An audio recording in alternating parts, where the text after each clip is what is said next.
ఉదయ్ భాస్కర్ అనేటువంటి ఒక వ్యక్తిని తెర ముందుకు తెచ్చారు. ఎవరి ఉదయ్ భాస్కర్ అంటే ఎవరో ప్రైవేట్ కంపెనీలో విప్రోలో పనిచేస్తున్నాడు, ఎక్కడో జర్మనీలో పనిచేస్తున్నాడు. ప్రస్తుతం అడ్రస్ అయితే హైదరాబాద్ ఉంది కానీ జర్మనీలో పనిచేస్తున్నాడు. ఈ ఉదయ్ భాస్కర్ అనేటువంటి వ్యక్తిని తెర ముందుకు తెచ్చారు. ఈయన చేత ఒక 200 మెయిల్స్ పెట్టించారు. ఈయనకి వైఎస్ఆర్సీపీ లింక్ ఏంటి అని మీరు అనుకోవచ్చు. ఆయన ఫేస్బుక్ ప్రొఫైల్ జగన్మోహన్ రెడ్డి గారి ప్రొఫైల్ ఉంది, ఉదయ్ భాస్కర. డైరెక్ట్ గా వాళ్ళ ప్రొఫైల్ తోటి 200 పైన చిలుకు కంపెనీలు, మాకు తెలిసింది 200 పైన నేషనల్ లెవెల్లోను ఇంటర్నేషనల్ లెవెల్లోనూ ఉన్న ప్రతి ఇన్వెస్టర్ కి ఆంధ్రప్రదేశ్ లో ఈ బాండ్స్ లో మీరు ఇన్వెస్ట్ చేయొద్దండి, ఇది ప్రమాదకరం అని రకరకాలుగా వాళ్ళు ఈమెయిల్స్ పెట్టారు. దాన్ని ఎవరు సీరియస్ గా తీసుకోలే ఇన్వెస్టర్లు. సేమ్ ట్రెండ్ కంటిన్యూ అయింది. అయ్యేటప్పటికి ఏం చేశారు, ఆ ఫ్రస్ట్రేషన్ లో ఒకవైపు బుగ్గన గారు ప్రెస్ మీట్లు, జగన్మోహన్ రెడ్డి ట్వీట్లు మొదలైపోయినాయి. మేము కావాలనే రెస్పాండ్ అవ్వాల, ఎందుకంటే దీని వెనకాల ఒక పెద్ద కుట్ర జరుగుతోంది, ఇది రచ్చ చేసి దీన్ని రాష్ట్రాన్ని చెడగొట్టాలని చూస్తున్నారు అనేటువంటి ఉద్దేశంతోనే చాలా సంయమనం పాటించాం. బుగ్గన్ గారు సొంతంగా పెట్టాడా, జగన్మోహన్ రెడ్డి గారు నువ్వు పెట్టు అని ఒత్తిడి చేసి పెట్టించాడా, అది బుగ్గన్ గారు బయటికి చెప్పాలి.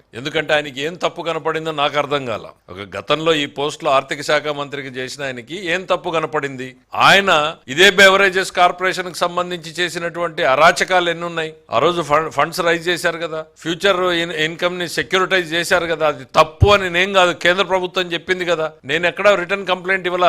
మన గవర్నర్ గారు ఎవరైతే ఉన్నారో ఆయన ఇదిగో నీ పేరు చెప్పి ఇన్ని ఉల్లంఘనలు జరిగాయి అనేటువంటిది ఆయన దృష్టికి తీసుకెళ్తే on its own government of India respond అయ్యి మీరు చేసింది తప్పు అని చెప్పి దేశవ్యాప్తంగా సర్క్యులర్ చేసింది. ఏం చేసావు నువ్వు? వెళ్ళి రైతు బజార్ తాకట్టు పెట్టావు, వారసత్వంగా ఉన్నటువంటి సర్క్యూట్ హౌస్ పెట్టావు, ఐటీఐని పెట్టావు, ఎగ్జిక్యూటివ్ ఇంజనీర్ పెట్టావు. ఎన్ని పెట్టలేదు?